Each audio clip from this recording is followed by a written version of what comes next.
Olha o que eu vou dizer para você, às vezes doença, problema, não é ausência desse bem-estar, né? De poder viver bem em Deus. Por quê? Porque a gente sabe agradecer as dificuldades, sabe agradecer tudo que acontece na nossa vida. Quando acontecem essas confusões, nos mostra muita coisa, né? A confusão mostra que algo não está bem, algo não está caminhando bem. Aí eu preciso parar para eu me reorganizar. Olha que interessante, e é o tema que nós vamos falar agora mesmo, falar sobre confusão mental. Já te deu aí uma panezinha? Que dia que é hoje? Não sei onde estou. Gente, onde que eu acordei hoje? Não tá aquela sensação, né? Às vezes uma condição tão difícil, a gente fica meio confuso, ainda mais com a idade mais avançada, isso é muito comum acontecer nos idosos. E para lidar com esse problema, a gente precisa ficar atento aos cuidados daquele que cuidaram de nós também. Importante para todo mundo, né? Para a gente conversar sobre esse assunto, vamos esclarecer tudo, viu, gente? Se tiver dúvida, manda pergunta aí para mim, que eu faço para ele. É o Dr. Fábio Magalhães. Doutor, seja muito bem-vindo, neurocirurgião. Tudo bem? Tudo bem. Obrigado pelo convite. É um prazer estar aqui com vocês hoje. Nossa, doutor Fábio, um assunto muito importante, né? É assim, parece tão simples, as pessoas falam, eu tô com um pouco de confusão mental, mas realmente ela existe e pode ser olhada, e deve ser olhada, né? O que é a confusão mental? Sim.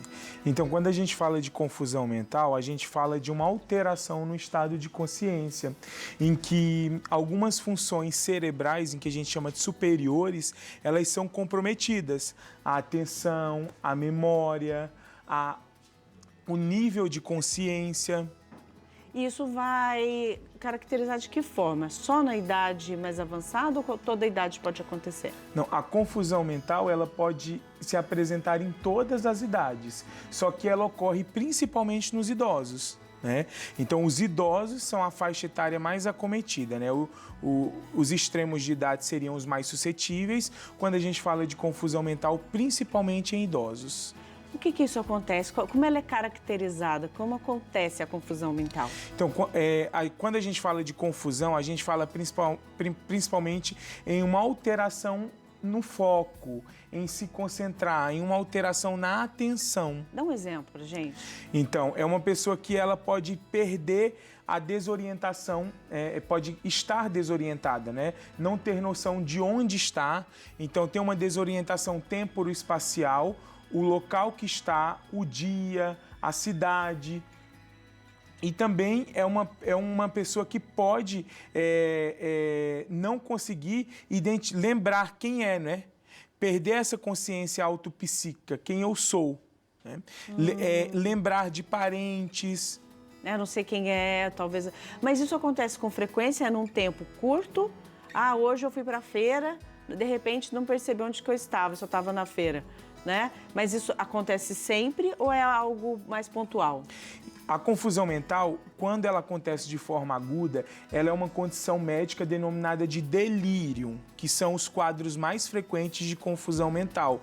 Quando essa confusão mental ela é crônica, ela é algo habitual, que já existe há alguns meses ou anos, a gente tem que ficar ligado para outras condições, como as síndromes demenciais, o Alzheimer, a demência por múltiplos infartos. Então, são condições diferentes.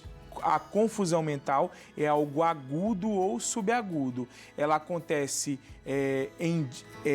momentânea, abruptamente, e ela pode, a duração dela é algo que pode acontecer por alguns minutos e flutuar durante o dia ou por alguns dias. E o que faz isso acontecer, doutor? Quais as condições para a pessoa ter uma confusão mental? O grande fator de risco é a idade.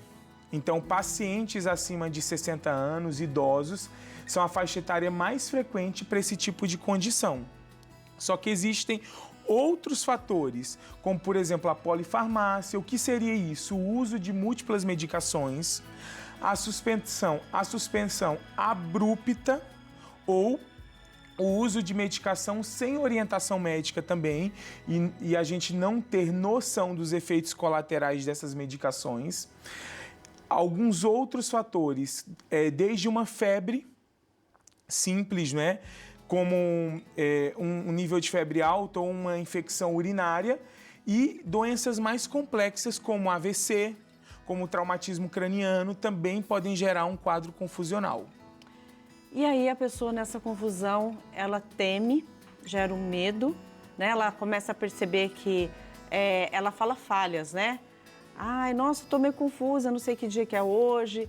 Ai, não sei o que eu fiz, eu já sei que eu tenho que fazer, mas eu me esqueci. E aí ela não fala, né? Ela não leva isso a sério. Quando que a pessoa precisa realmente, então, procurar um médico? Quando a gente fala de confusão, mais uma vez, a própria confusão já é um sinal de alerta. É, né? Então, o paciente que se apresenta confuso, ele já tem que procurar auxílio médico. Até 2% de todas as queixas do pronto-socorro estão relacionadas a um quadro confusional. E esse número aumenta muito quando a gente trata de pacientes hospitalizados e idosos. Pacientes hospitalizados e idosos podem apresentar confusão como um sintoma clínico em até 50% desses doentes. Então, é bastante gente. Então, estar hospitalizado, ter feito uma cirurgia recente, também são fatores que podem provocar um quadro confusional. E o tratamento? Como funciona? O que essa pessoa que ela está passando por isso, como o senhor já falou, né? São devidos a alguns traumas, né, gente? Que a gente passa às vezes, ainda mais os idosos que estão vivendo, às vezes, algum trauma, começam a ter a confusão mental. Como funciona o tratamento e o que está precisando? O que essa pessoa está precisando para reorganizar essa mente? Então, a primeira coisa vai ser a avaliação por um médico, né? Na maioria das vezes um generalista. Quando essa causa ela não é identificada de imediato, esse paciente pode ser encaminhado para um neurologista, psiquiatra ou geriatra, tá? Mas vai ser passado por uma avaliação em que vai ser realizado o exame físico, a anamnese. É muito importante que os acompanhantes eles levem as medicações que esse paciente faz uso, porque, como a gente falou, a suspensão, o início de alguma medicação pode ser a origem desse quadro confusional. Vai ser feito um rastreio infeccioso e até toxicológico. O álcool, algumas outras substâncias ilícitas também podem gerar um quadro confusional e a abstinência do álcool também pode gerar um quadro confusional. O tratamento, a gente identifica a causa e, identificada a causa, trata essa causa. Em alguns pacientes é necessário a utilização de medicações calmantes. Só que isso não é feito de rotina e a gente tem que associar e a gente tem que avaliar outros fatores associados, como a agressividade, uma agitação psicomotora, para fazer uso dessas medicações. De uma forma geral, a gente vai identificar a causa. A causa é uma infecção urinária, vamos tratar a infecção urinária. A causa é um AVC, vamos dar o suporte para o AVC. O paciente tem uma diabetes ou uma pressão alta não controlada, vamos controlar adequadamente essas doenças. Ah, que ótimo. Então vai direto na raiz, direto na causa. Perfeito. Aí tem uma coisa também, né, que o senhor disse da questão dos acompanhantes, né? É tão importante quando a pessoa ela está sendo acompanhada por alguém, seja no hospital ou em casa. A senhora ou o senhor, né, que tem algum acompanhante que fica com o senhor, às vezes a pessoa fala, nossa, vamos supor que a mãe já é falecida, né? Então, eu acabei de ver a minha mãe. Isso é uma confusão mental? E como o acompanhante deve lidar com essas falas que apresentam a confusão mental? Então, é bem legal você tocar nesse ponto, porque a gente minimiza algumas situações, né? Então, não, esse meu tio está esclerosado por conta da idade, isso é da idade mesmo. Então, a gente torna essas situações como se fosse algo corriqueiro. E muitas vezes a gente precisa dar o real valor. Então, quando o acompanhante identifica esses sinais, né, que o paciente está apresentando algum tipo de confusão, por exemplo, uma alucinação. Uma alucinação ela pode estar presente num quadro confusional agudo, pode sim, mas ele também pode ser indicativo de outras doenças, como a esquizofrenia, como o estresse, a privação de sono. Então, a gente tem que tentar identificar o que realmente está acontecendo para tratar, mas a alucinação ela pode ser um indício de um quadro confusional. É muito importante que o acompanhante, o cuidador, ele esteja atento à condição basal mental daquele idoso. E se ele insistir? Eu queria que o senhor desse uma orientação para quem acompanha, os acompanhantes, quem cuida precisa de cuidado, né, doutor? E aí, esse idoso, às vezes, ele começa a insistir